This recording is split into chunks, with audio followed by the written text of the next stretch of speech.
following is a presentation of Stewed Productions. We're in black. No, we're not. Not anymore. We're good. I think we're all good. I think we're here. We got to work on our hand signals or something. There's nothing to work on. I'm doing things over here now. I was trying to do things. Okay. Yeah. Hey, everybody. Welcome to Liquid Lunch, Texas Live Midday Craft Beer Show. Josh Kennedy. Hello. Hello. Hello. How's it going? It's good. Can I just go ahead and bring in our guest? Yeah. Let's do it. All right.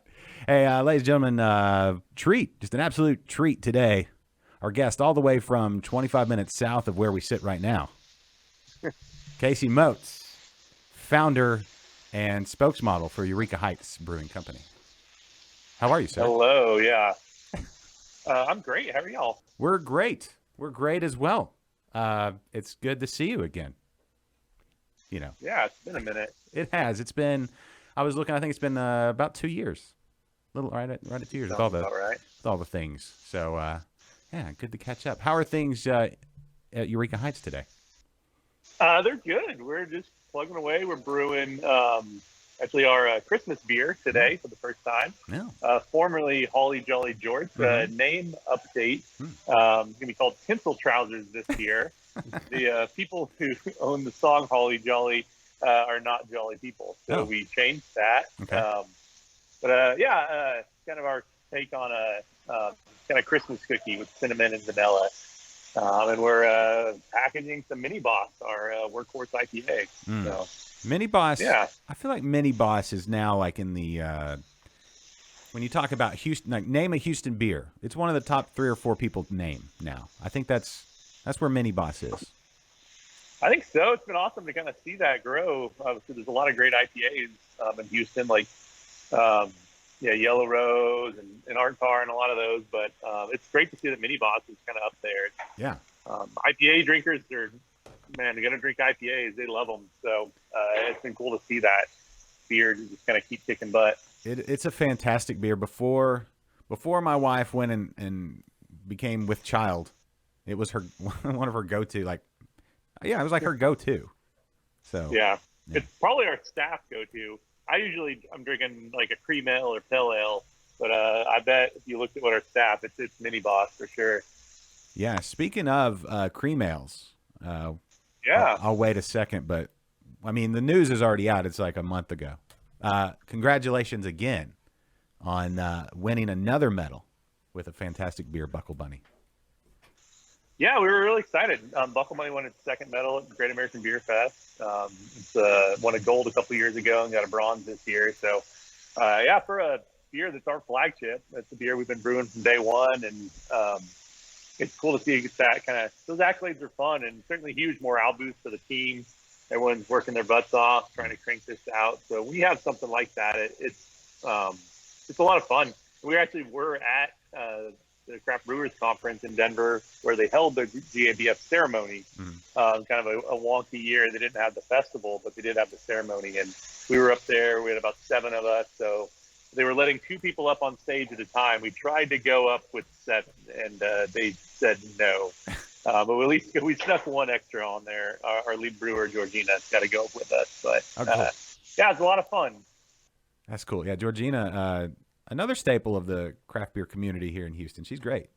It's like, you got like an all-star lineup. Yeah. There. It's I'm hoping next year GABF is back in full swing. If not, maybe we just do a great Texas beer fest or something. Yeah, well, it kind of leads what's going on this weekend is the Great American the Texas Craft Brewers Guild Festival is going to be in Austin. So we'll be out there pouring some beer.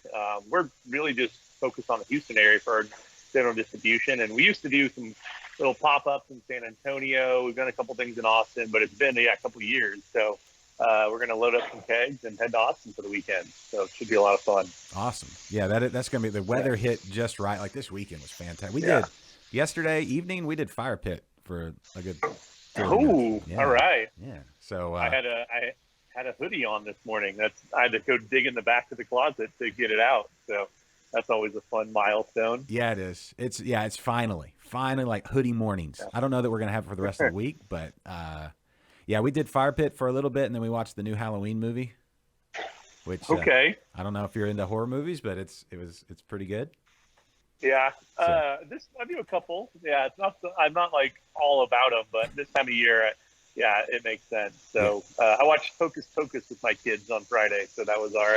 There you go. Yeah, they're not quite ready for Halloween yet. I don't They're know. 5 years old. I but- think if you explain it, somebody, a kindergartner could probably, he's the boogeyman. I'm just kidding. It's- Yeah. Well, and there was the documentary on Netflix. They do like movies that made us. It's like they kind of do these little fact documentaries about making movies. And I guess the Halloween, there's like no blood.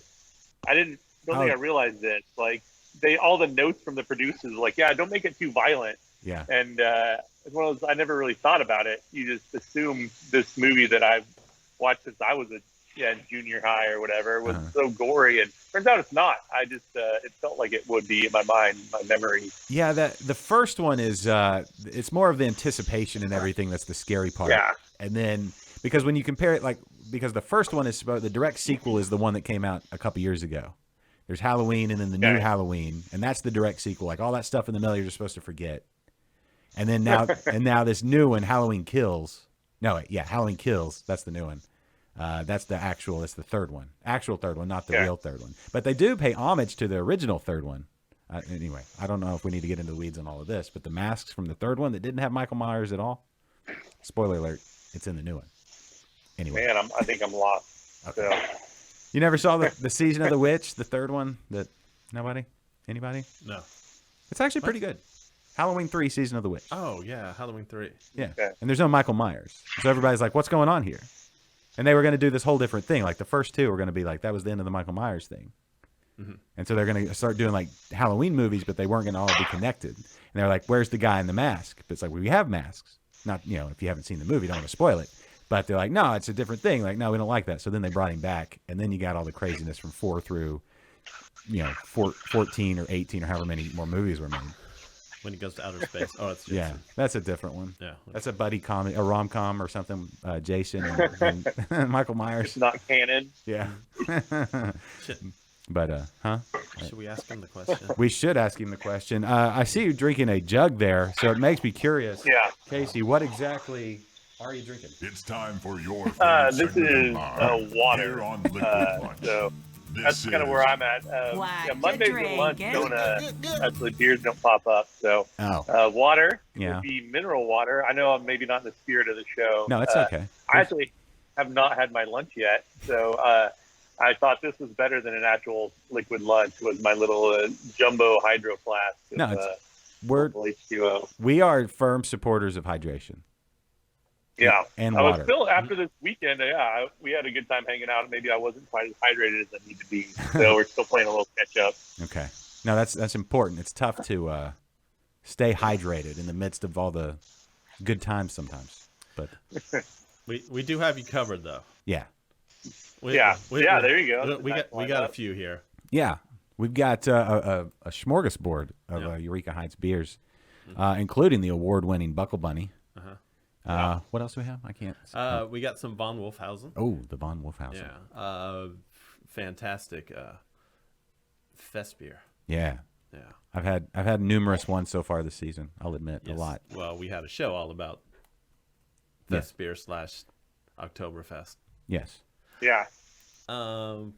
Tipsy Clover, which I kind of found in the back of my refrigerator. But bonus beer. It's a bonus one. And then we got what is it? Hazy and fruity hazy haze juice, the beer that no one can ever say right. Well, now I don't feel so bad about flubbing the name there. Yeah, no, it's all good. That was a lot of brainstorming. Yeah, how do you indicate that it's both hazy and juicy? And so that we went a little redundant with it. So that's a beer we've only been making for about a year, and it's doing really, really well. So just like people who want this kind of regular IPA, you have drinkers that are really looking for it specifically. The hazy in New England, they want that kind of bigger mouthfeel, softer body, a little less bitterness. So, that was a beer we didn't really know what to expect. And it's a big, expensive beer to make. It's challenging, and trying to project out what it looked like, weren't really sure. But, yeah, it's been rock solid. And that's been cool to see that. doing so well at the grocery stores and everything. Yeah, I was perusing your website, just going through all your beers, and I kept scrolling and kept scrolling and kept scrolling, and you have so many beers. We do. We have a lot. That was never our model necessarily. Certainly last year with the COVID shutdown, I think we ended up doing 87 packaged brands last year. Most of them in our drive-through, but yeah, our designer Jen, she worked her butt off coming up with new ideas. Our whole brewers are just, what can we do, and throwing ideas against the wall. So the website was a big project she had to get that actually updated, because we were something we used to do, I don't know, every 2-3 months. We were having to do weekly. Yeah. I think we finally got a little bit of a rhythm, but cool to show. And all her awesome artwork that she's come up with too. We want to highlight that because, yeah, it's a lot of effort. Yeah, it's one of those deals where, like, a lot of websites lag behind a little bit. Social's easy. You know, you think, I'm going to post something on Facebook or Twitter, and then you forget about the old website hanging out over there. And so some people's websites, it's like, oh, doesn't look like this one's been updated in 14 months. So. Yeah, it's easier to forget about, I guess. But no, we see it, and people still, they come for our hours, for our address, or find information about the beers. We played with some QR codes for doing some launches last year, and it amazes me how many people still want to go and find out, what's the ABV on this, or maybe what hops are in our IPAs and all that. So I think that's important for people to, if they're curious enough, we want to be able to find that information. We don't want it to be a mystery. Why do they really like this pale ale? And maybe it's because it's got citra hops, and that might help them find other beers that we make that they like, that maybe have that similar profile. Yeah, I was going to say that the information on your website, it's everything's there. You're lacking for nothing. So kudos. Good. Kudos to your web designer. You know, we screwed up. What do we do? We talked about what he was drinking. Oh, and we talked about what we had on the beer table. But we didn't actually. Yeah. We're not currently drinking one of these beers. Pour up some of that Buckle Bunny. I feel like that's a go-to starter. I agree. Yeah, I agree. That's a good lunch beer. Yeah. You don't have to tell me twice. I won't. I mean, I might. But yeah, that's perfect. Yeah, I feel like Buckle Bunny, like the best. It's like just begs for a turkey sandwich or something. Yeah. And a pickle. Like a pickle spear and some chips. Right? Just me? Roast turkey sandwich? Toasted bread? I'm a turkey. I go turkey over ham for my sandwiches usually. So that's I agree. Buckle Bunny's a solid pairing. Yeah, I would do. I like turkey and ham. I like to go layered meats. You know, my first job was a sandwich artist. I don't like to brag, but you know. Ooh. Yeah. What was your go-to order back then? Oh, back then? The off the menu special. Well, back then it was a little more streamlined, if you know what I mean. Like it actually, back in the day, they used to have what they called the U-gouge. I don't know if you remember this, is old school Subway talk, but they used to have eat fresh. Hey, Danny, all the way from Florida. How are you, sir? Looks like the house is coming along nicely. And the pool. We'll be visiting shortly, I hope, to crash on your couch and swim in your pool when it's done. But yeah, they used to have what's called the U-gouge. This is some insider trading, maybe. I hope I don't get in trouble. And you had that like landing strip of bread on the top that got real soggy if you put any like mayonnaise or mustard on there. But the meat set down in that U-gouge. Yeah. And so my go-to was typically steak and cheese. But you know, the turkey ham, you could do turkey ham, or you could do the club, which was the turkey ham and roast beef. You know, I would stay away from seafood and crab and or the tuna. Just as a pro tip. Insider knowledge. Yeah, I would. And the buns. The buns? Yeah. The bread. The yoga mat bread. Yeah. Well, I mean, I think now we all kind of know. We've probably got a lot of yoga mat material coursing through our systems now. Yeah, I feel like the Subway bread isn't the worst thing that we're consuming. Yeah. So I don't feel like I've gotten the benefits, though, of that yoga mat in my system. Doesn't make you as flexible as you'd think. No, it doesn't. Yeah. Like, I'm not flexible at all. Yeah. So, but maybe put on some yoga pants and see how it, that helps. Do you want me to put on some yoga pants? I'm saying maybe that's where the benefit lies. Like, maybe you're not flexible, but maybe you look great in yoga pants. Well, there's a whole world out there that does not want to see me in yoga pants. Okay. I'm just saying. For your own satisfaction. I love this beer, by the way.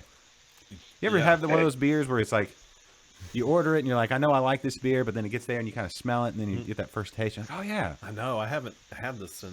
It's been a while. It's been a minute since and I've it's had fantastic, right? some Buckle Bunny, and it's just as good as I was the last time. Yeah, it's like it hits you and you're kind of like, oh, yeah, that is good. This should win an award. Good. Oh wait, it did. Super drinkable. It's just like, I love it. Like, I'd say this is probably a good shotgun beer. I mean, We can attest to that. It does work for that purpose. Yeah. That's what you're into. So, I feel like the shotguns, like start of COVID, hit strong, hit real hard, and I haven't seen as many shotguns lately. Oh yeah, they were going strong. Yeah, I think everyone had to get back to work, maybe take a little more liberty with the work from home early on, and then they settled into a rhythm. yeah, Yeah. That's how we know we've recovered. Is like people quit shotgunning. It's like, yeah, we got responsibilities, so Responsibilities. something like that. But yeah, I was going like people were going like every day. I guess it was one of those things. It was destined to. It had a shelf life. Mm-hmm. Yeah. And then That was. I think everyone's trying to figure out how to connect with people, and throwing a video of you doing something goofy online always is a good start. Yeah. Yeah, it got us through those tough few months. Yeah. When no one was allowed to leave the house. Yeah, those 2 weeks. It was longer. And but we prevailed. So anyway, but it's good. Buckle Bunny. Let's talk about. Let's do a deep dive into Buckle Bunny. I feel it's Let's do it. Let's do it. Let's so cream ale. Cream ale is like an American original, right? The style. Yeah. And it's still, we get questions in the bar. I mean, all the time. At cream ale, people are thinking like cream soda. Like, is it too sweet? Is it going to have a lot of vanilla? And when we were kind of making that beer, we were debating, what do we call it? So cream ale is old school American beer. Generally means that you have rice or corn.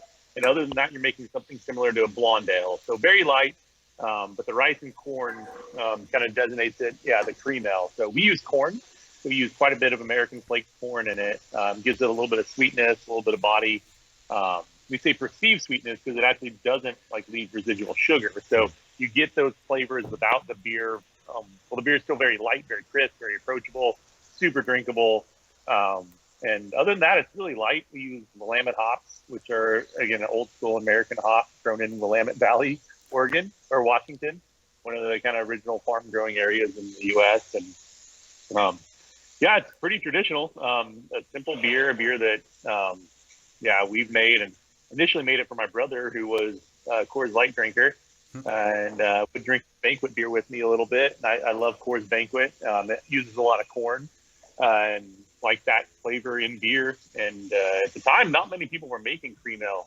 We've definitely seen quite a few, both in Houston and just in Texas in general. I think there has been a little resurgence in that. Corn had a faux pas, I guess, for only the macro guys using it. But corn's actually one of the more expensive ingredients we use here. To get good quality corn, it's not inexpensive, and it's kind of a pain how we have to layer it in with our malted barley and all that, but it gives this really cool character that you can't emulate without actually using it in our mash. And we use Kolschie's on that beer, so that is maybe something that makes it a little different. Yeah. Gives it a little more floral character than just a real neutral American yeast. So we think that kind of creates a different profile for it. So what is the simple beer? Yeah, it's great. I mean, it's what's the ratio of corn to barley? It's about 15% of the mash. So that's a lot of corn. Not a crazy amount. We've played with all sorts of ratios, kind of 5, 10 to about 30%. And you think like a malt liquor might have 20 to 30%, but most of the beers you kind of see in that around that 10 to 20% range. And it's a kind of a mix of getting the flavors we want without kind of screwing up our whole brew day, since it acts very differently in our mash tun than a regular malted barley. There's no husk or anything like that, so that usually acts as a natural filter for what we're doing. So you got to balance those things when you're using a different raw material like that. Okay, so you run the risk of like a stuck mash or clogging or something. Yeah, potentially. We've never really had too many issues with it, but we do want to do a heavier corn beer at some point. We are kind of in that 30 to 40% range, and just kind of see what happens. Mm-hmm. We don't announce it until we see how the brew day goes. Yeah, sort of thing. But so where does I'm going to ask you how some beer history that you may or may not be privy to. Where does the name cream ale come from? Do you have any idea? I actually don't. I feel like I should know that. I might write that down in my notes. I feel like I've looked this up at some point. I know Guinnessy cream ale was something that I think a lot of people that grew up in the Midwest or grew up drinking. It was one of the original American, and Little Kings, I believe, was in the Northeast. Mm-hmm. Like friends from New Jersey, and that was little 7-ounce chuggers of cream ale, I guess, or what you drank. I think it was you could drink it quicker if the cops showed up, was what I was at least told by some of my friends. So. Okay, so it doesn't like the thought of like I think cream corn, and then I think of my grandmother, and then Sunday afternoons. So I don't know if that has anything to do with it, but you don't use cream corn in the beer though. We do not. We use flaked maize to be, I guess, the proper term. It looks like kind of like rolled oats, a little bit like oatmeal, but it's corn. So very dry, not very sweet at all. If you try to chew it, it's not super pleasant. But once you get it activated with the water, the enzymes convert a little bit. But yeah, I'm gonna look up that. I've brewed cream corn flavored beers before. That's true. That's a pretty common off flavor. Yeah, it's that and Band-Aid beers. I've done that one too. Yeah, well, that's your ode to the first responders. Okay, yes, to school nurses everywhere. Yeah, it's a tribute beer. It's a homebrew twang is what we refer to it. Yeah, a little something that you just can't quite describe. Yeah, it's it was one of those. What am I tasting? Or something doesn't taste right. So then had somebody else taste it. Oh, that tastes like cream corn. I'm like, oh yeah, or it tastes like Band-Aids. Tastes like you put a Band-Aid on some cream corn. Or that tastes like Cheetos and feet. Yeah, Cheetos and feet. That was on your Goza. That was pleasant. So. That is a specific flavor. Yeah, it was. Oh yeah, I probably could have marketed that one. Mm-hmm. Well, copyrights not being what they are or whatever. Yep. So, cheese puffs. Cheese puffs. Cheesy poos and feet. Yeah, and feet. Yeah, just a overall funky kind of thing. I don't think I could remake that though. No, well, you have to stick your arm. Isn't that the one you stuck your arm in? No, that wasn't the arm beer. Oh, okay. A lot of adventures in Kennedy's home brewing. This is true. This is true. So speaking of home brewing and where one typically we hear get their start, and Casey, where you got your start? Well, I'm not going to step all over your story. Where did you get your start brewing? It was home brewing. Graduated college and moved to Houston, had a job, and kind of needed hobbies. I was all through college, had jobs in the afternoon, at night. I always had a couple other jobs, and I was like, man, I get home at like 5:30 if I wasn't traveling, and like, what did people do? So I was like, I bought a nice camera. I was like, maybe I'm a good photographer. Turns out I'm not. Bought a homebrew kit, and in my apartment in downtown Houston, started just making some very undrinkable beer. So, but really loved it. Thought it was a lot of fun. Always loved cooking growing up, and all through college, I cooked for my buddies and stuff. So. It was a combination of just trying to create ingredients. At the end, you get some booze, so that's cool.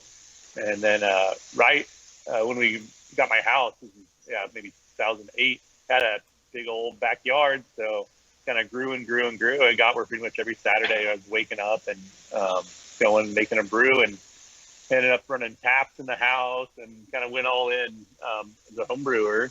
Loved it.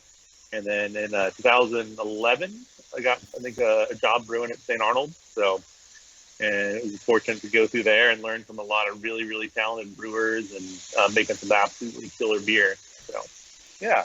And then in 2015, left and we started this guy, Eureka Heights. There you go.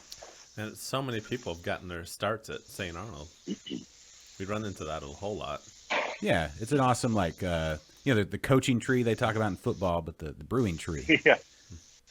So, there you go. It's pretty neat. I know buddies that are all over the U.S. that worked with there, and someone that runs Russian Rivers production. We brewed together at St. Arnold. And so when you're traveling, you can find a lot of people that add that connection. And that's always really cool that, people got to start somewhere. And you see that at like Real Ale. A lot of the guys in Austin got started at Real Ale. You think these people that have been around a while, there's some of that natural progression. And places that make really, really good beer teach you a lot in how to make really good beer moving forward. So you see people continue that passion and are able to go other places and still really be successful and make some great stuff. Yeah, it's you do want to be at a place consistently great beer, and that's what you and St. Arnold, Eureka Heights and St. Arnold both have in common. It's just you always know when you crack open a beer, it's going to be top notch. There's never any guesswork. So, it's important. People are spending their money on your product, and you want them to know what they're having. So, and I think that's been great as the craft brew industry's grown. So many people are making great beer. And I remember when, 10 years ago, a brewery opened up, he's like, we'll give them a little bit to figure it out. And now, day one, people are cranking out great beer when they open up. You expect it. And if not, it's, I think, way more challenging to overcome. But, most times you go to a new brewery and, a month or two after they're open, and they might have 8 killer beers on the wall. That's really cool to see. Just the industry as a whole, we're still trying to teach people about supporting local craft breweries. So, where they can have a good first beer, that's awesome. Yeah, it is tough. Like that whole, if they come out of the gate with a bad beer, if there's a bad experience, like with, like packaging or something like that, that's really tough to overcome now. With everybody, everybody else has raised the game so much that it's a bigger detriment now than I think it's ever been. So a lot of pressure. And it's hard, especially packaging. It's challenging on a small scale without massive lab equipment and all that to really understand what you're doing. And that's where people like the St. Arnold and Starbucks and the larger breweries that have those facilities are pretty awesome. If you make some buddies with them, you might be able to go and maybe run some samples on their equipment or take them a case, and maybe they'll check your IBUs for you. And lab services too, that's grown where there's labs in Texas you can send stuff to. You don't have to ship it to Oregon or Kentucky like we used to. There's actually some, in Austin and San Antonio that we can use for some of that too to help verify what we're trying to do. That's cool. Hey to Grant watching as well. Anybody who has any questions for Casey, send those along on the chats and we'll pop those up. He's just a treasure trove of information. And who, Grant? Well, Grant has, if you're talking about video games, but anyway, Grant is not able to sample any beers right now. No, he's a little. He asked me the other day about non-alcoholic beers. He's a little young. Yeah, and so. But he's off to a good start. Yeah, I think so. Oh, Philip, our resident nerd, I guess. He looked up. Yeah, he looked up some cream ale. Cream ale. Yeah, of course he did. Okay, so he says the word cream suggests something rich or silky. Okay, agreed. Okay. When did the term cream ale first pop up? That's my question. I always thought it was like a East Coast, like what I heard was East Coast, like Southern East Coast kind of thing. Oh. I've always heard... I think that pre-prohibition, I'm pretty sure it was around. I think you kind of call pre-pro lagers. Yeah. Generally are an American Pilsner lager with some corn in them. So I don't know when the exact term, but those were definitely the beers people were making before Prohibition was pretty common in some capacity. Yeah. It makes sense that it would be an ale yeast, before refrigeration was widespread or, something, just a small brewery could afford. Makes sense. Yeah. Makes sense. And we did Mexican lager last year and it was great and loved it. And it's in that same vein, uses corn and light and crisp and approachable. But it took us almost 6.5 weeks to turn a batch, and a Buckle Bunny we can do in about 17 days. So things like that really factor into what we're making. We got to make sure we can actually crank out enough beer based on the tanks and things like that. So, we'll speak about Buckle Bunny again, and then we'll segue into the other beers that are award winners from Eureka Heights. But so you won a GABF bronze medal this year. This one's also where'd our video go?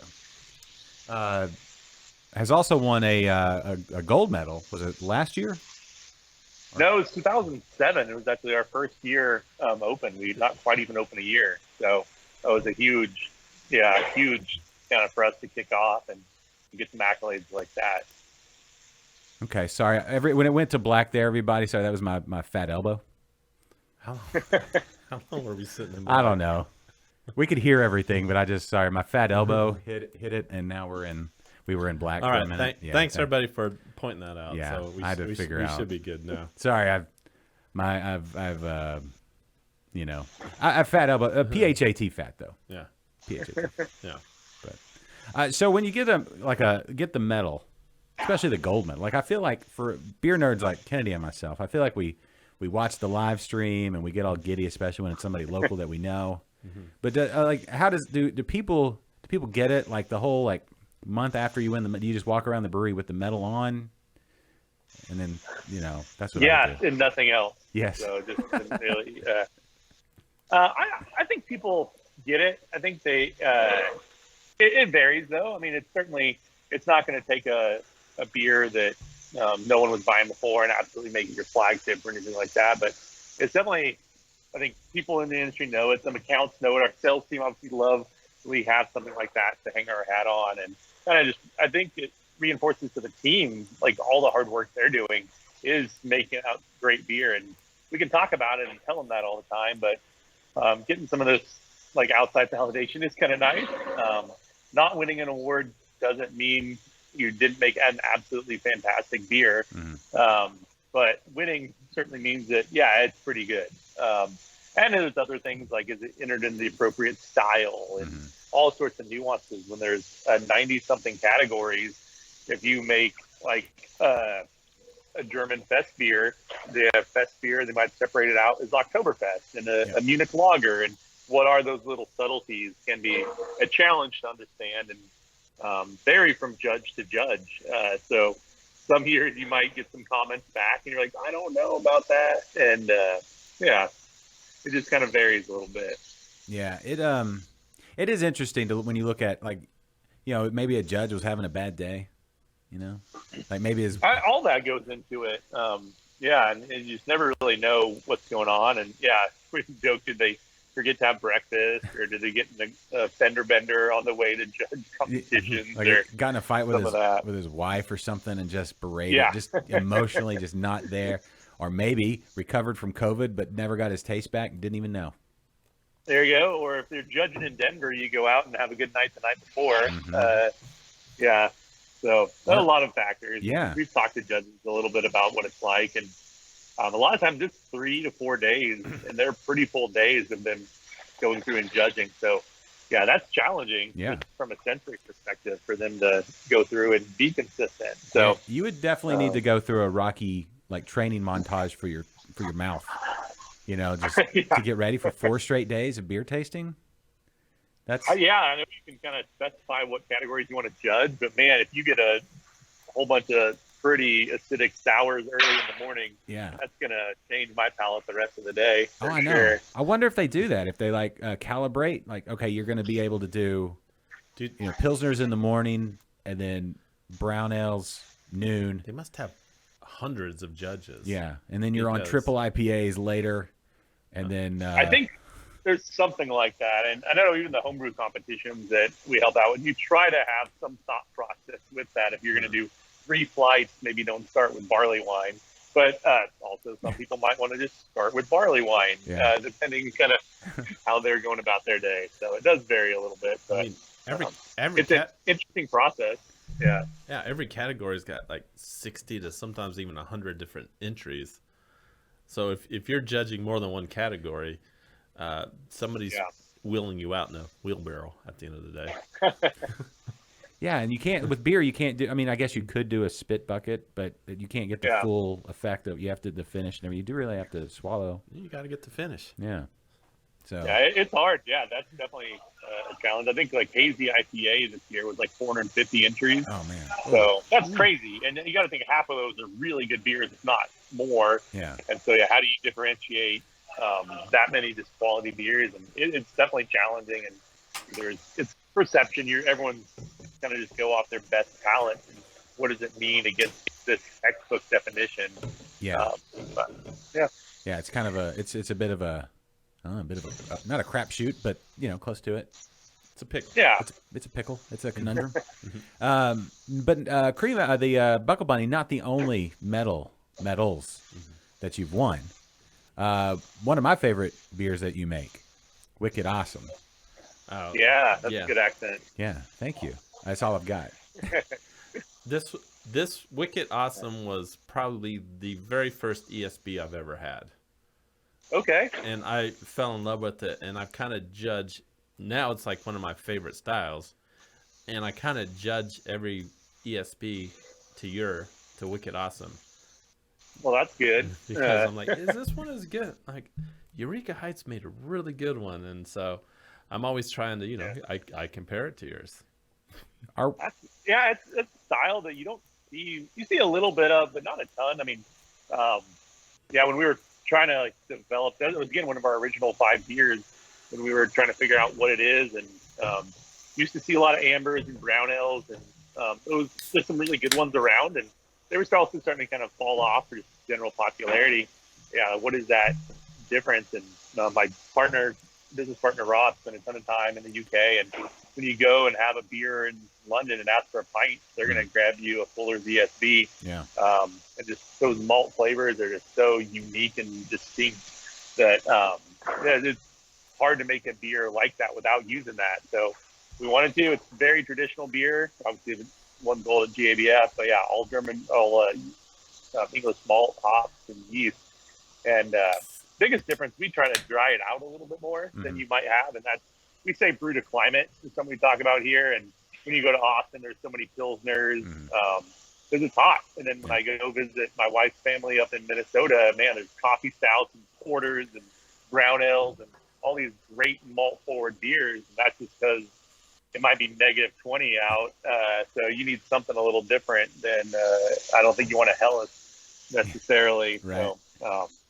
So that's probably the biggest difference from a super, super traditional ESB is that, we use a drier yeast. So we've had other, like here in Houston, our friends over at Holler Brewing as well, they've won awards for their ESB. Could we potentially be the ESB capital of America? Or maybe even maybe our water profile is so attuned to making ESBs. Like it's the magic, like some of those old stories about, Burton-on-Trent or whatever, where they figured out that the water was, maybe because, I don't know, maybe the water in our waterways kind of look ESB-ish. I don't know. Is that, I don't know. Well, we use all reverse osmosis water, so we just strip everything out and kind of emulate the water that you would see in London. So we try to get close to that. Holler, I don't know. They just make good beer, so I think that's maybe the answer right there. Maybe. I feel like we should be the ESB capital of the U.S. I don't think anyone else is claiming it. So no. Yeah, there's New England IPAs and West Coast IPAs. What about Houston ESBs? Like that should be synonymous. Sounds like a baseball team. I got to at New Magnolia Brewing Company. I got to go brew an ESB with those guys. Okay. I was part of the green card membership, and I got to brew a beer with them. So I got to pick out the style. So that's what I picked was ESB. That's really. How'd it turn out? It was fantastic. They served it on what do you call it, the beer engine. And so they're saying they didn't let you touch the brewing process; that you just kind of watched. I got to mash. I got to mash in the grain. Okay. All right. And he let me put in the hops. Oh, that was nice. And what else did I do? That was probably all I got to do. Held the glass until he was ready to take it. I got to sample all the beers that they had. Yeah. It was a fun day. Yeah. So you're basically a pro brewer. Yeah, pretty much. Yeah. And the best I've ever done in my homebrew club, we have monthly competitions. The best I've ever done is 3rd place, and that was with an ESB. With 3 people in the competition? No, there were 7. Okay. Well, there you go. Congrats. But yeah, Wicked Awesome. Great beer. Available all the time? All the time? You draft all the time. It's only canned for about 3 months. I think that's coming out the first week in November. Oh. it'll come out for can. So a little bit of a weird, it's kind of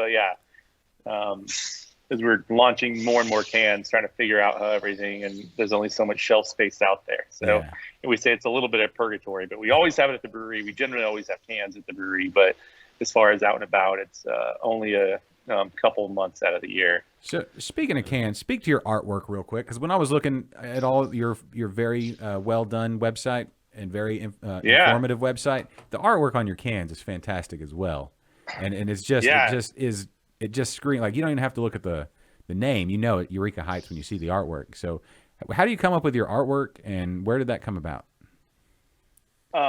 That is our designer, Jennifer Lugo, who really designed our logo early on.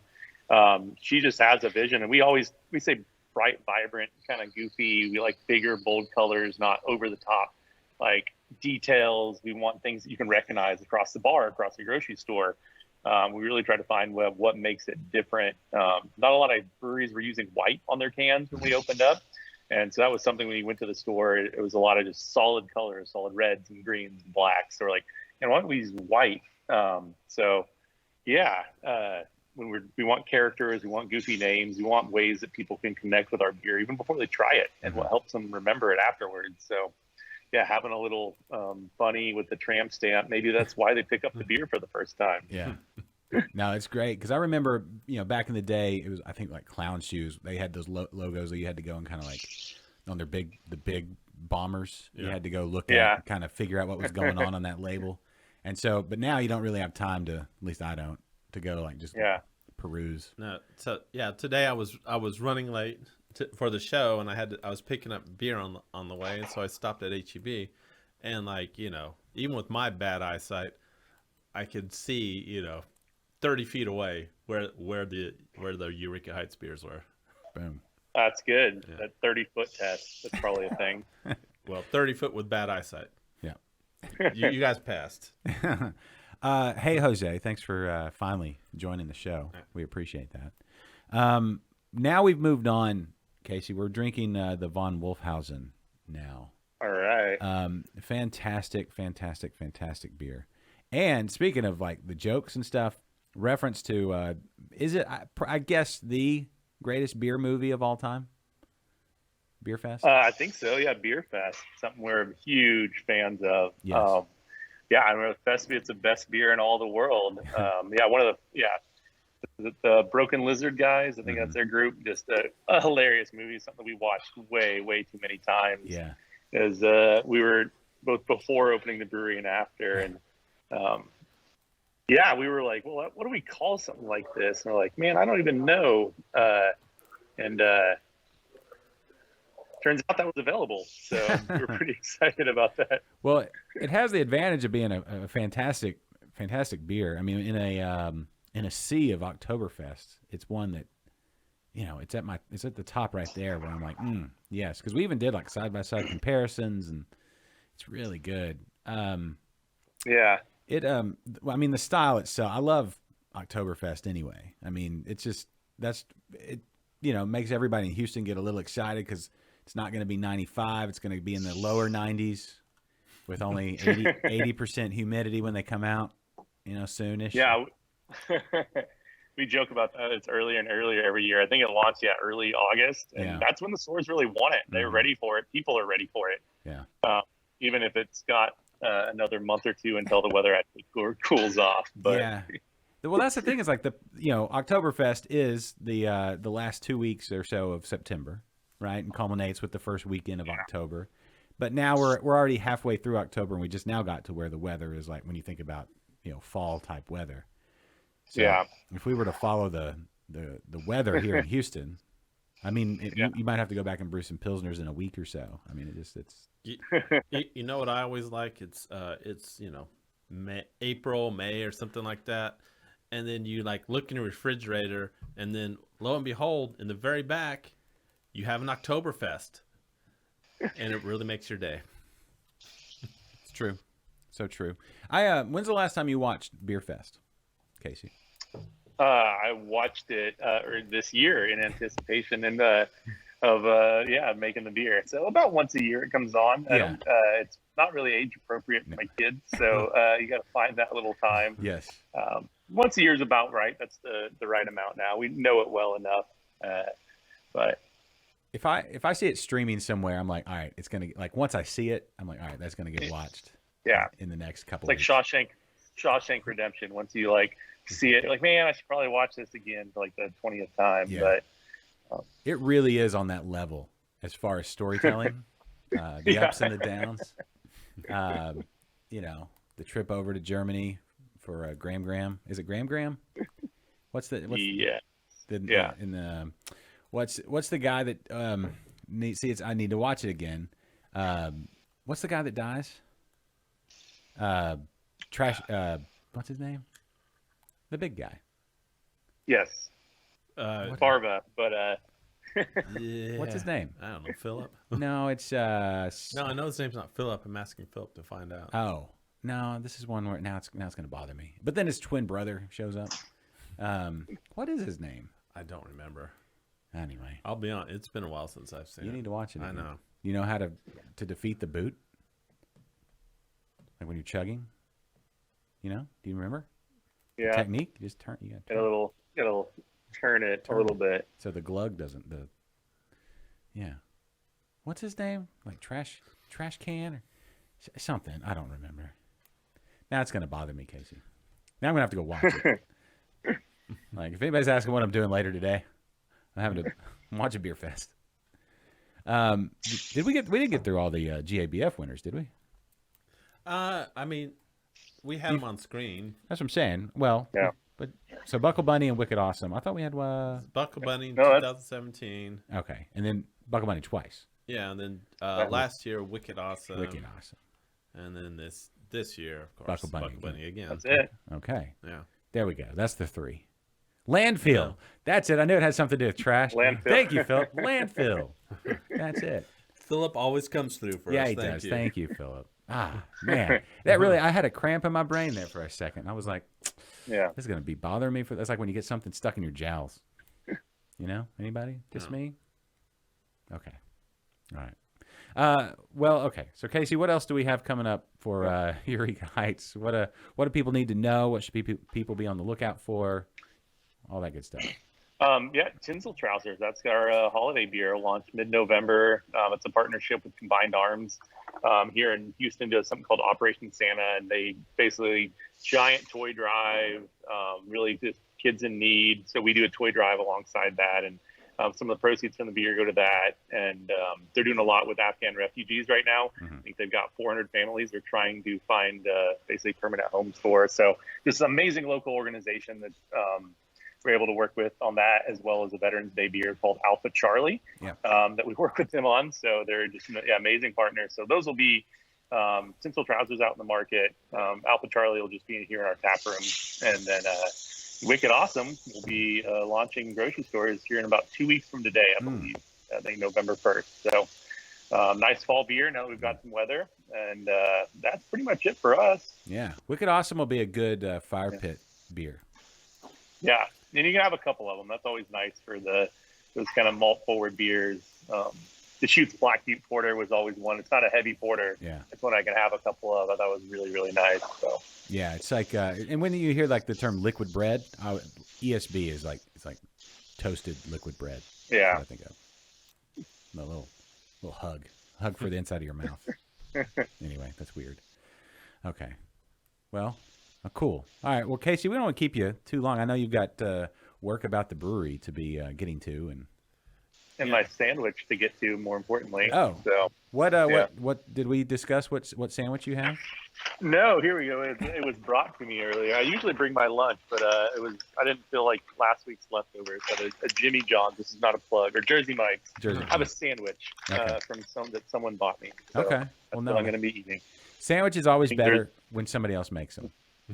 Yeah, that's a rule of life, a law, one of the natural laws. Okay. Well, awesome, guys. Thanks so much for having me. Yeah. It's fun to hang out and chat.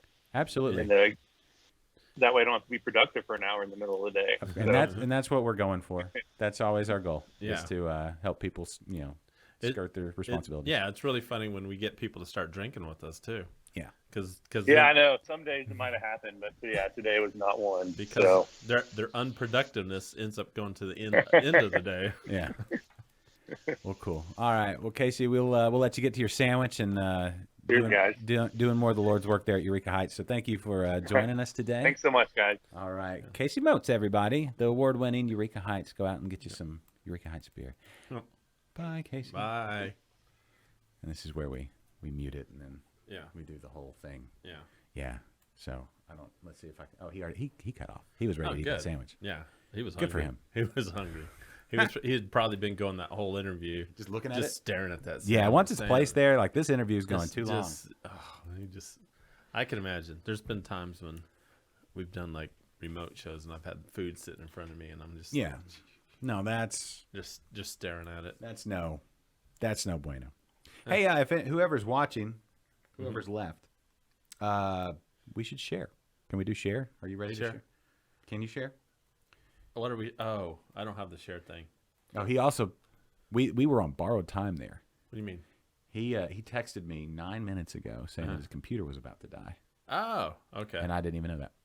Oh, So I should probably look at my messages more throughout the show. it's another distraction. Yeah. Let me see Well, what do I have. Other than my fat elbow making us go to black. I've got nothing but oh crap. Jose texted me. Yeah, see. Jose sent me a message at 12:08 saying what time today, and I did not see your message, Jose. Yeah. Well, that's kind of what you do. You don't look at messages. That's your at thing. 12:08 I was busy. But you're busy all the time, apparently. Well, You just no. you don't really look at messages. I was busy at 12:08 today, and Sure. I'm sorry, Jose, and pretty much everyone. Our shows are basically going to be 12:30 until further notice. Yes. Now, if Jose probably doesn't look at Facebook very often. Nor should he. No, but I did promote. He said it's cool. Yeah. Yeah, it's all cool. So I forgot. I've been sending Jose messages every Monday when the show starts, and that's nice of you. I forgot today. That's dedication. Well, you know what? I've got things on my mind. Mm-hmm.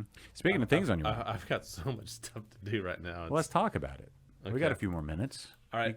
You're very close to the nuptials. I want to show you something. Okay. Can't wait to see it. What's that? You probably can't tell. I can't tell. What? That's your fingers? Look how shiny these things are. Oh. Okay. Uh-huh. You got your nails done? I had to go out yesterday Uh-huh. and get a mani-pedi Why? because Julie wanted me to. Why? Because when you get married, Uh-huh. you take pictures of your hands. Uh-huh. So forever rings. your hands will look like a dainty. No, they're well trimmed. Look Yeah. at this. Did you need to get the petty? She wanted me to. Are they going to be taking pictures of your toes? Because I'm not going to be a part of that. When that part of the wedding celebration happens, that's probably where I'll dip out. So When your shoes come off, I'm probably out the door. But so I found out that whenever you're looking at your nails, you don't do this. You don't say, "Oh, let me see what my nails look Did like." you do a clear you coat? do like this. A lot of questions Like here this. about this. Uh-huh. Danny wants to know, did they do a clear coat? Uh-huh. So you had your nails painted? No, they did not do a clear coat. What they did is she sanded them down, and then she put like polish on them, Yeah, that's called a clear coat. and then just buffed off the polish. No, they left the polish. You got your nails painted. They are not painted. It's a clear coat. It's a polish similar to like car wax. Yeah, because you put that on your paint job. So you got your nails painted. They're not essentially. painted. They're Essentially. just Clear they're, coat. They're like so Clear coat paint. It'd be weird right now. Everybody, let's do a quick poll. Uh-huh. Danny, Philip, Jose. Uh-huh. He got his nails painted, right? They're not painted. I'm saying, kind of did. Yep. And Thank then, you, Danny. So Danny agrees with me. Yeah, and then it was. I've never gotten one of. No one has ever touched my feet other than me. Jose says the same thing. What? Danny says paint. Philip. I did. Yes. You got your nails painted. They're not painted. What's next? What is Phillips? No, he got actual. No, they're buffed out. Phillips. No, Phillips, right? Phillips had a manicure then. Philip, you he had actual substance put on his nails. It's not just that it wasn't like natural and then buffed. It was like a wax. Are you going to get your eyebrows done, or did you already do that? Oh, she wants me to get my eyebrows done. What else? Bikini wax? What's next?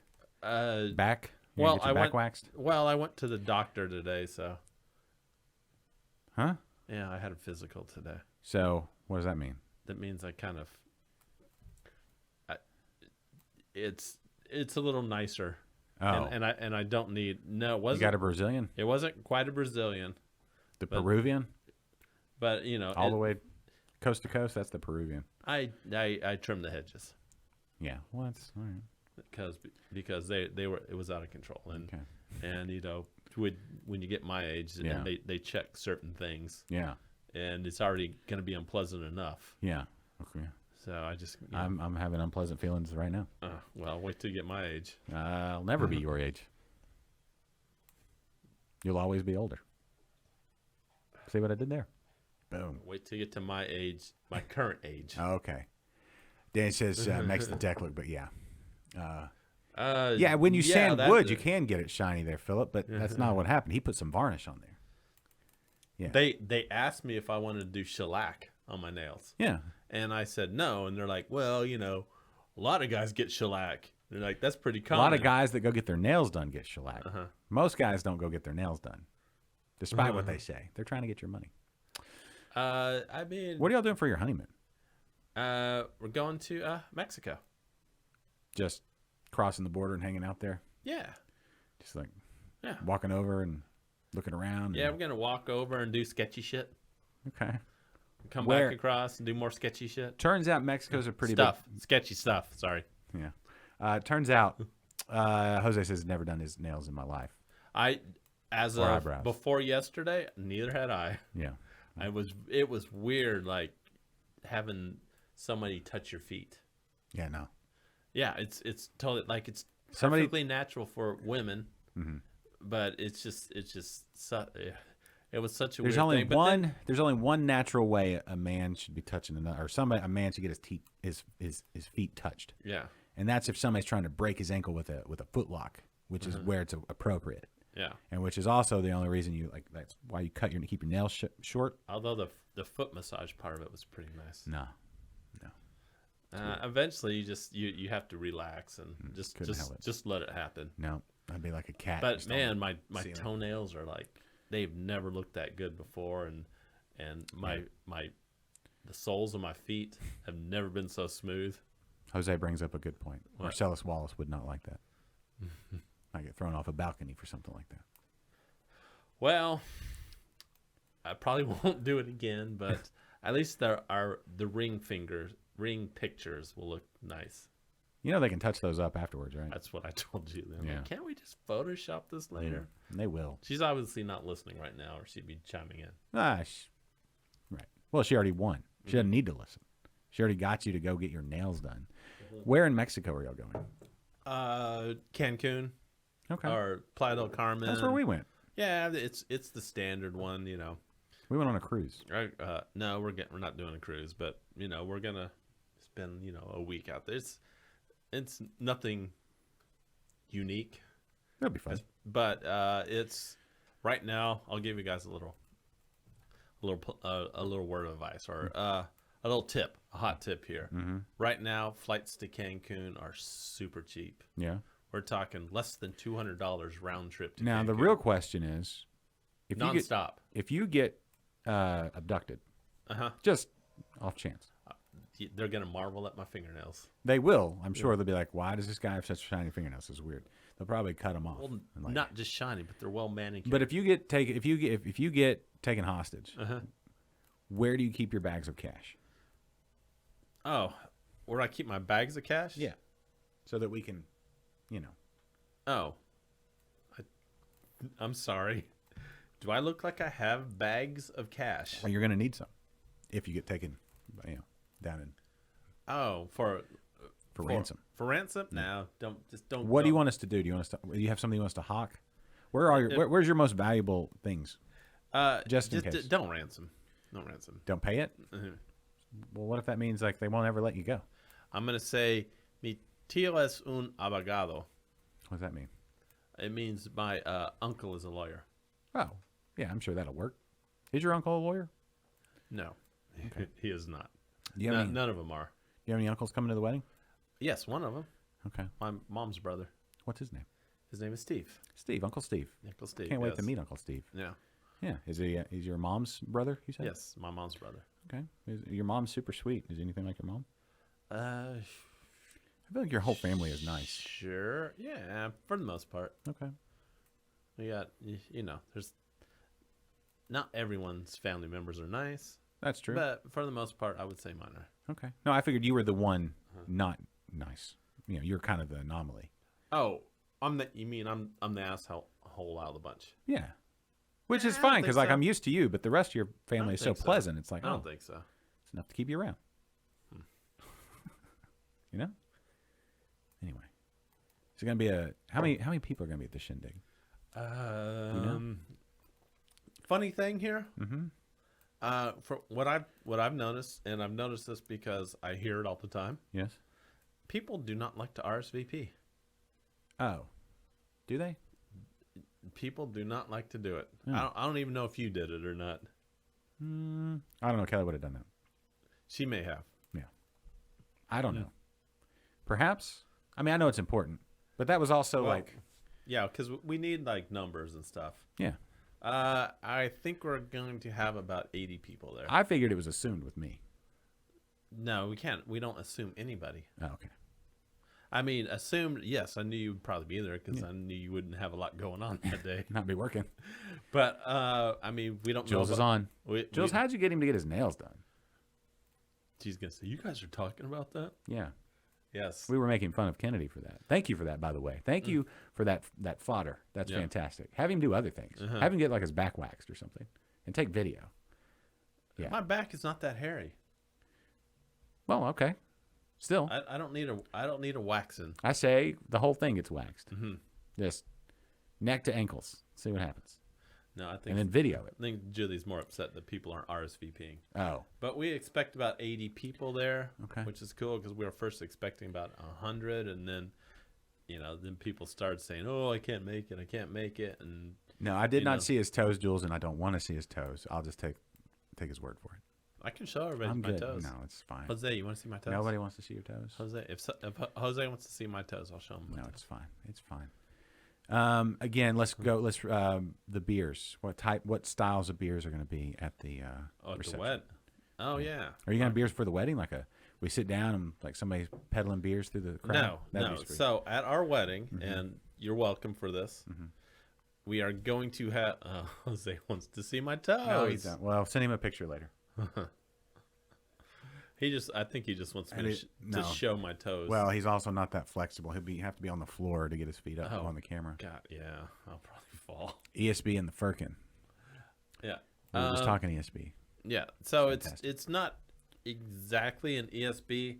It's like an English mild, which is going to be very similar to an ESB. Yeah. We have Brendan brewed so much beer for us. He brewed that, and I helped sort of. Kind of like you did at Magnolia, at New Magnolia. Yes, please. Okay. Like a hazy, juicy IPA. Okay. And so we have a keg of that. We have a keg of Philip. Philip is hooking us up big time. He brewed 2 beers for the wedding. He's brewing a Kolsch and a red ale. Mike, producer, TD Mike. Yeah. He's brewing us a Hefeweizen.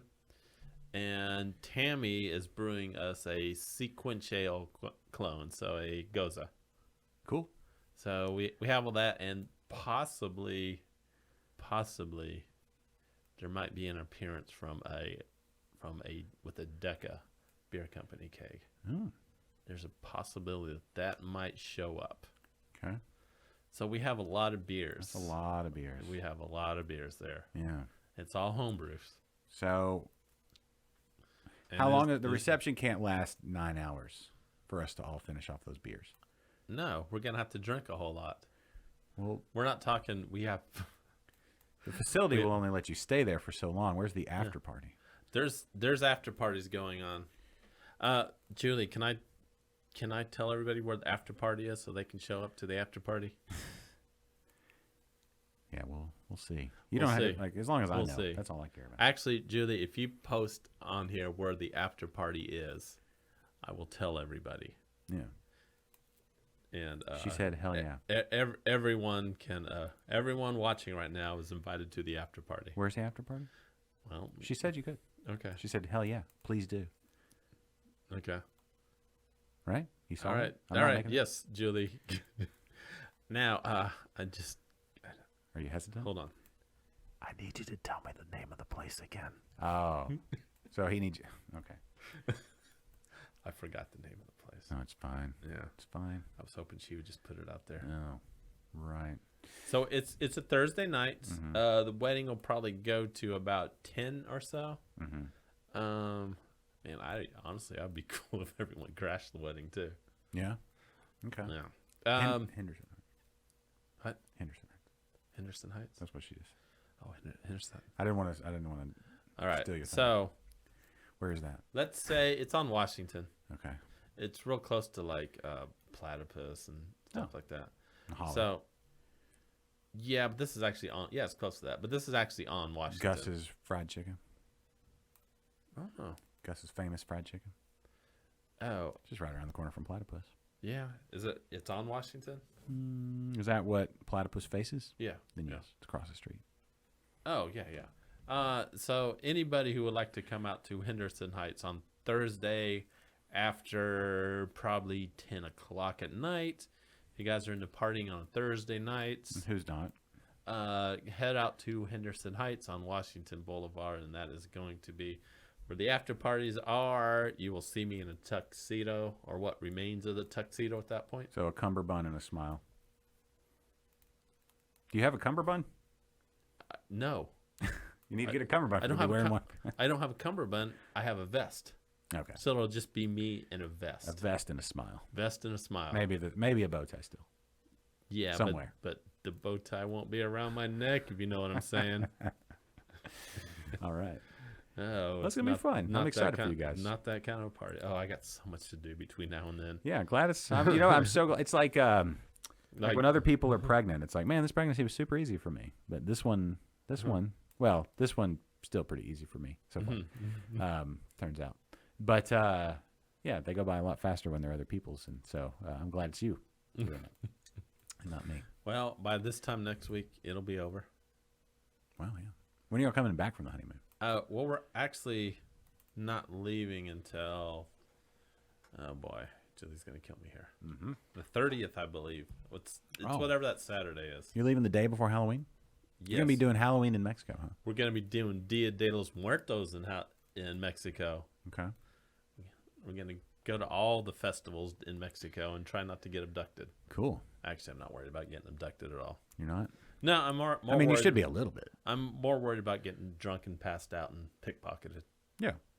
And then somebody takes you somewhere. No. Leaves you in a bathtub full of ice No. with your kidneys removed. No. I'm sure that happens. No, it does happen. Yeah. But they'll be like, what about his liver? Like, nah, that's no good. Nobody wants any of my internal organs. I mean, Nobody. You don't think? No. Okay. Way to go. No. Way to preserve by not preserving or whatever. Cool. Are you about to crack another beer? Yeah. Are we about to sign off? I was gonna, but if you're gonna, I can wait. I haven't finished my second. Oh. If you got stuff to do today, though, think about that. I do have stuff to do today. You know what I'd rather do? Have a beer? Another Buckle Bunny? I would rather have another Buckle Bunny. Okay. Because I get to go home and we have family coming over and stuff, and I have to go and clean up the house and. Yeah. All right. I had to do that. Or I could drink a beer and just say, "Hey, I was doing a show." Yeah. This is work. This is work. Yeah. I had to do this. I had to do that on Friday. Clean the house.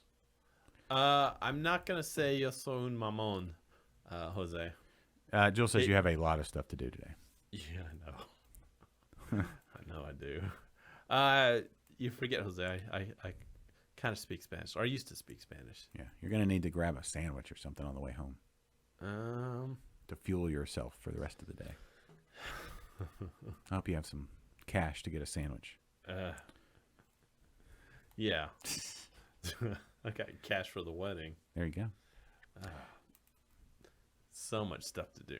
Yeah, weddings are tiring. You're exhausted, absolutely exhausted. That's why I'm only going to do one. I'm only going to do one wedding. I did that. I did one 20 years ago, and I'm good. Almost 20 years ago.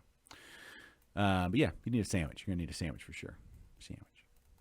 Everybody needs a I sandwich. want to say I'm not eating carbs, but actually I'm not eating carbs, but You're drinking them. I'm drinking them, so I might as well have a sandwich. Yeah.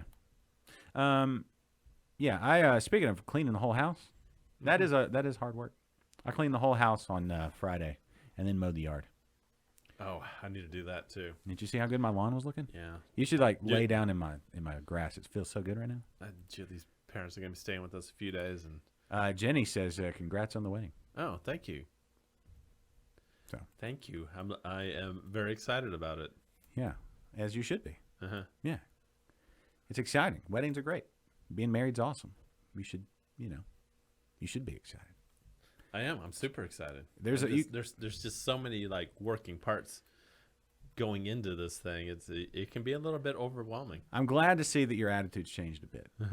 If you go back a couple years ago, there's probably 17, 18 episodes or so, maybe more than that, maybe the vast majority of our episodes where we were asking you about getting married. Yes, you did. And so You razzed me a little bit about that. yeah. Guess what? After today, you can't razz me about getting married anymore. That's true. It's true. But I can razz you about getting your nails done. You know what? If Who your does that? wife asked you to get your nails done, She wouldn't do that. if she did, No, she wouldn't. if she did, She you wouldn't would do go that. do it. I wouldn't. If she said it would mean a lot to me if you went and did this with me, I'd you say, would do can we afford that? And she'd be like, no. I'd be like, all right. So no. it. If she She'd be like, said, "Hey, I have a coupon or I have a gift certificate that somebody gave me, and I really want you to go with me to do this," Yeah. you would do it. she wouldn't want me to do it. She wouldn't want that. She likes me a little rough around the edges. That's what she likes. So no. Well, if all of a sudden she decided to get into some foot play, No.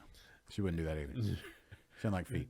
if all of a sudden she decided, yeah, but Yeah. women Wouldn't happen. change. It wouldn't happen. Everybody changes. Yeah, but no. And she's like, I'm really into this foot stuff. She's not. Can you go with me to get a pedicure? Yeah.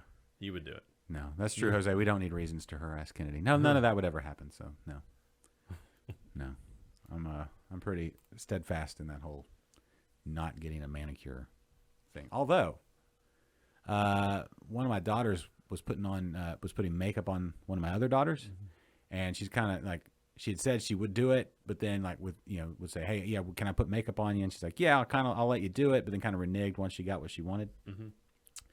And so she was kind of mad that she was going to do somebody's makeup, and my father-in-law was like, you could do, it's like, can I put makeup on you? And he's like, yeah. It's the best father-in-law ever. Yeah. Let her put makeup on him. So, Yeah. it was super sweet, but then he was sitting there with eyeshadow and all that stuff on. It was hilarious. Yeah, but you know what? It washes off. It does wash off, but the pictures remain forever. But anyway, okay. What else we got to talk about? I think that's about it. I got my prostate checked today. And is it still there? Do you want to talk about that? Not really, but I'm assuming everything's fine. He said it felt fine. Okay. But Congrats. then again, that whole time I was like, just quit. They don't have to do it that way anymore. Please. Wait, what? Yeah. What? They don't have to do it that way anymore. Oh. Yeah. They don't have to do the finger test. Huh. Especially not 3 of them. Interesting. Yeah. Huh. There's a blood test or something. Oh, so you think the doctor was just messing with me? Just maybe. Oh. Maybe that's quicker. The old digital didgeroony, whatever they call that thing. Yeah. The old bowling ball test. I just thought it was something they did. No, they do it. They have done it for a long time, but I don't think Yeah. it's required anymore. I think you can do a blood test. They don't check you for hernias anymore either. Yeah. You know where they tell you to cough? Yeah. They cup and say cough. Yeah, they don't do that anymore. No, it's been a while. Okay. Jose says his doctor's been giving him that for the last 10 years. I think something's going on there, Jose. You and your doctor may need to find a new doctor. But anyway, okay. Are you requesting it? Yeah. Jose. Mm-hmm. So Yeah. super thorough prostate exam. Yeah. Anyway, well, I'm glad to hear that you're healthy Yeah, so for far. the most part. What else did they tell you? Did they tell you anything else? No, they just Levels look good. Well, I'll get the lab results later. Yeah. Okay. But yeah, before my insurance runs out, I need to get that colonoscopy. Yeah. That old man colonoscopy. Oh. Yeah. Okay. It's not so much the camera that's the hard part. It's the guy with the boom mic. That's the uncomfortable part. Oh, I thought it was like the audience. It's tape before a live studio. Yeah. Mm-hmm. Okay. I feel like that's like a good note to go out on. Yeah. Hey, we may joke about prostate exams, but Yeah. man, are they helpful. Yeah, sure. Yeah. Make sure your prostate is healthy. they When's are- prostate? November, whatever. Prostate exams and colonoscopy have saved probably millions of lives by now. Sure. Absolutely. So In November's Prostate Health Awareness Month or something. it's uncomfortable. Mhm. It's no fun. Yeah. But I'm about to do that. And I want to do it on like one of our I want to have the prostate exam done the next day after a show. Uh-huh. So when we do the what you drinking segment, Oh, I'm gonna be like, drinking that jug of whatever. I'm drinking the stuff to make you poop. Yeah, that sounds horrible. It'll be a remote show. I'll be at home doing Yeah. this. No kidding. Yeah, speak for yourself, Kennedy. They do save lives, Philip. Okay. All right. So everybody go get your back door examined. If you're of age, What's the age? 50? typically 50. But if you have but Hold on there. if you have a family history of like colon cancer or prostate cancer, you need to go a little earlier. No, I don't. So I'll be waiting. Got a good little, like 9 years going now. 45 now. They say that. Oh, it's 45 now. Yeah. Well, Oh, they're just trying to get your money. Oh, well, if it's 45, I still got like another few years left. No, you don't. Totally do. No. All right. I think that's a good note to go out on. The brown note. We good? How much beer do you got left? Enough. Okay. I will finish this beer before Hooray for Beer ends. It's only 35 seconds. How long do you think I need? I don't know. Oh, yeah. Do they wipe after? Well, that's probably you know what? Just text him, Jose. How about that? I'm sure the whole aftermath is like. Do they wipe you after? Yeah. Do they like clean up or do they make you do it? Just hand you a squeegee and say, here. Because that seems like awkward that they're. You mean after the finger test? Whatever. They get that glove and they go and they turn it inside out and they toss it. Yeah, but there's. Right. They lube up. Oh yeah. Do you want? Right. So You they're don't want a dry finger up there. No, you don't. Trust But what me. I'm saying, yeah, there's excess jelly. So they give the wipe. They put a little like powder. I've never thought about Do they that. powder your tuchus afterwards so you're fresh? I've never thought about that. I think I would want some powder, some baby powder back there. Maybe they have some man-scented baby powder. Makes smells like tobacco, or oak, or whiskey. You might be onto something. I think Oak-scented butt powder. Yes, I think you should go with this. Yeah. There's money to be made. Yeah. There you go. Manly undercarriage products. That's what I'm going to do now. Is it flavored? No.